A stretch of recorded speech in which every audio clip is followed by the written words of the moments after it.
கர்த்தருடைய பரிசுத்த நாமத்திற்கு மகிமுண்டாகட்டும். ஆண்டவராகிய இயேசு கிறிஸ்துவின் நாமத்தினாலே அன்பு கர்த்தருடைய பிள்ளைகளாகிய தங்கள் அனைவருக்கும் சுவீட் ஊழியத்தின் சார்பாக வாழ்த்துக்களையும் ஸ்தோத்திரங்களையும் தெரிவித்துக் கொள்கின்றேன்.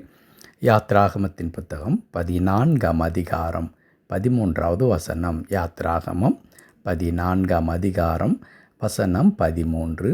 அப்பொழுது மோசே ஜனங்களை நோக்கி, பயப்படாதிருங்கள், நீங்கள் நின்று கொண்டு இன்றைக்கு கர்த்தர் உங்களுக்கு செய்யும் இரட்சிப்பை பாருங்கள்.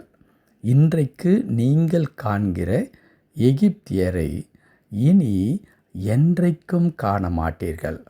இன்றைக்கு நீங்கள் காண்கிற எகிப்தியரை இனி என்றைக்கும் காண மாட்டீர்கள். என் அன்பு கடவுளுடைய பிள்ளைகளே, நம்முடைய கடவுள் மிகவும் பயங்கரமான கடவுள். புதிய ஏற்பாட்டு காலத்தில் அன்பே உருவானவராக அறியப்படுகின்ற கடவுள் பழைய ஏற்பாட்டு காலத்தில் அவர் பட்சிக்கிற அக்னியாக இருந்தார் என்று வேதத்தை வாசிக்கும் பொழுது நமக்கு நன்றாக தெரியும். பரிசுத்தத்தை குறித்து, தன் ஜனங்களை குறித்து, தன் ஜனங்களுக்கு நேரிடும் தீங்குகளை குறித்து, அதற்கு பதில் செய்வதை குறித்து மிகவும் வைராக்கியம் நிறைந்த கடவுளாக நம்முடைய கடவுள் இருந்திருக்கிறார். அதே நேரத்தில் தன்னால் தெரிந்து கொள்ளப்பட்ட என் ஜனங்கள் என்று சொல்லக்கூடிய கடவுளுடைய பிள்ளைகள் ஆண்டவருடைய வழியை பின்பற்றாமல் போகும்பொழுது அவர்களை தண்டிப்பதிலும் கடவுள் மிகவும் அவர் கவனமாக இருந்தார் என்பது நமக்கு நன்றாக தெரியும். அன்பு கடவுளுடைய பிள்ளைகளே, அப்படிப்பட்ட ஆண்டவர் தன் பிள்ளைகளை தொடுகிற ஒவ்வொருவரையும் குறித்து மிகவும் மிகவும் ஞாபகமுள்ளவராக அவர் தன்னிலே வைராக்கியம் கொண்டு, உன்னை தொடுகிறவன் என் கண்ணின் மணியை தொடுகிறான் என்று சொன்னது மாத்திரமல்ல, இப்பொழுது வாசித்த அந்த வசனத்தில் எழுதியிருக்கிற வண்ணமாக, நீங்கள் இன்றைக்கு காண்கிற எகிப்தியரை இனி என்றைக்கும் காண மாட்டீர்கள் என்று ஆண்டவர் கர்த்தருடைய பிள்ளைகளுடைய எதிரிகளை நிர்மூலமாக்குகின்ற ஆண்டவராக இருந்தார். அன்பு கடவுளுடைய பிள்ளைகளே, ஆண்டவர் எகிப்தில் அடிமையாயிருந்த மக்களை மீட்டெடுத்து அவருடைய திரு சித்தத்தின்படி அவர் கொடுக்கவிருந்ததான பாலும் தேனும் ஓடுகின்ற அந்த நல்ல தேசமாகிய கானான் தேசத்தை சுதந்தரித்து கொள்ள அவர்களை மீட்டெடுக்கும் பொழுது கடவுள் சொல்லுகிறார், இத்தனை காலம் நீங்கள் யாரை பார்த்து பயந்து நடுங்கிக் கொண்டிருந்தீர்களோ, யாருக்கு அடிமையாக இருந்தீர்களோ, யார் உங்களை எல்லா விதத்திலும் நசுக்கி உங்களை சூறையாடி கொண்டிருந்தார்களோ, அந்த எகிப்தியரை இனி நீங்கள் என்றைக்கும் காண மாட்டீர்கள் என்று சொல்லி ஆண்டவர் அடுத்த வார்த்தையில் சொல்லுகிறார், உங்களுக்காக நான் யுத்தம் பண்ணுவேன் என்று சொல்லி கொடுக்கின்றார். ஆம், அன்பு கடவுளுடைய பிள்ளைகளே, ஒருவேளை நாம் நம்முடைய எதிரிகளோடு கூட நாம் சண்டையிடும் பொழுது நம்முடைய வெற்றி என்பது உறுதி செய்யப்பட்டாலும் கூட நம்முடைய பலன் என்பது மிகவும் ஒரு குறிப்பிட்ட அளவிற்கு மட்டும் இருக்கிறபடினாலே பல நேரங்களில் நமக்கும் சேதாரங்கள் ஏற்படுவது உண்டு. அதே நேரத்தில் நம்முடைய எதிரிகளை நிர்மூலமாக்குவதில் அதிக அளவு நம்மால் செய்து முடிக்க முடியாது. ஆனால் அதே நேரத்தில் நமக்காக கடவுள் யுத்தம் செய்யும் பொழுது நமக்கு எந்த விதமான பாதிப்பும் வராதபடி கடவுள் பார்த்து கொள்வார். அதே நேரத்தில் நம்முடைய எதிராளிகள் ஒருவரையும் அவர் மீதியாக வைக்காமல் நிர்மூலமாக்கி நம் கண்களில் இருந்து அவர்களை அகற்றி விடுகின்ற ஆண்டவராக இருக்கின்றார். அப்படிப்பட்ட வைராக்கியம் நிறைந்த கடவுள்தான் நம்முடைய கடவுள்.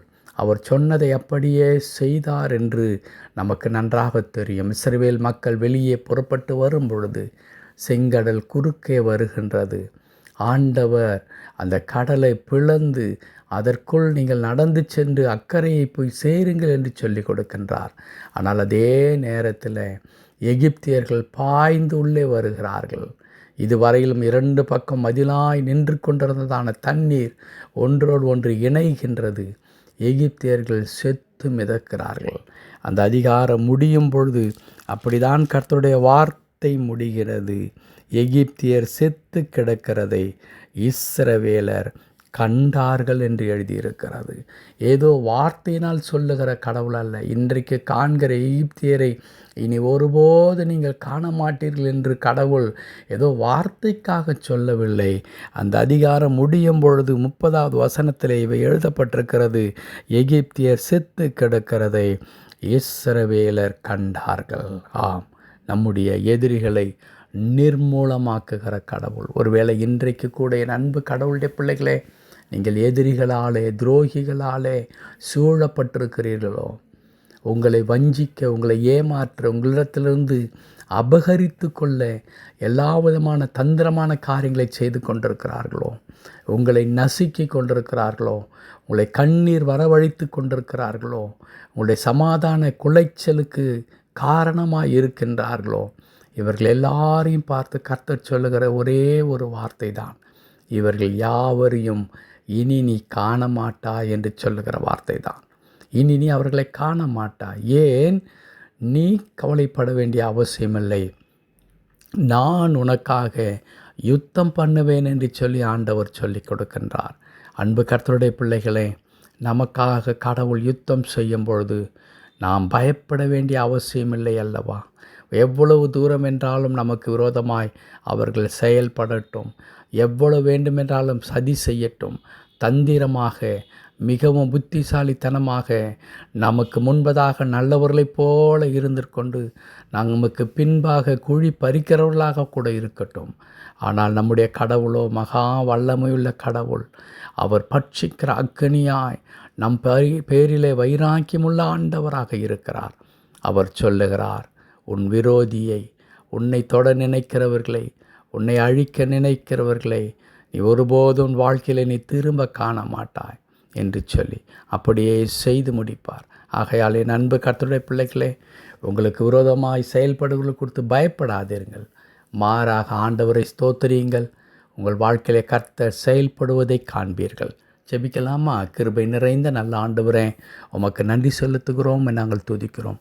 எங்கள் தேவன், எங்களுக்காக ஆண்டவரே நீர் வைராக்கியம் கொண்டு எங்களுக்காக யுத்தம் பண்ணுகிற ஆண்டவராக இருக்கிறீர். தோத்திரம். கடவுளுடைய பிள்ளைகள் அநேகரால் வஞ்சிக்கப்படுவதை, அவமதிக்கப்படுவதை, ஏமாற்றப்படுவதை ஆண்டவரே அபகரித்து ஆண்டவரே தங்களுடைய கர்த்தாவே காரியங்களை ஆண்டவரே உயர்த்தி கொள்ள நினைப்பதை நீர் அறிந்திருக்கிறீர்.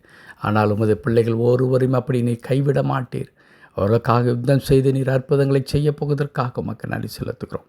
தாழ்த்தி தம்முடைய திருக்கரத்தில் அர்ப்பணிக்கிற ஐயா, அடியுன்னுடைய இணைந்து ஜெபித்து கொண்டிருக்கிற அன்பு கடவுளுடைய பிள்ளைகள் யாரெல்லாம் இப்படிப்பட்டதான அனுபவத்தில் கடந்து செல்கிறார்களோ, அவர்களுடைய வாழ்க்கையில் கர்த்தர் இடைப்பட்டு ஆண்டவரே அவர்களுக்கு விரோதமாய் செயல்படுகிற ஒவ்வொரு கர்த்தர் நிர்மூலமாக்கி போடும்படியாக ஜெபிக்கிறேன். பொறுப்பெடுத்துக் கொள்ளும் மீட்பர் நாமத்தில் பிதாவே. ஆமேன், ஆமேன்.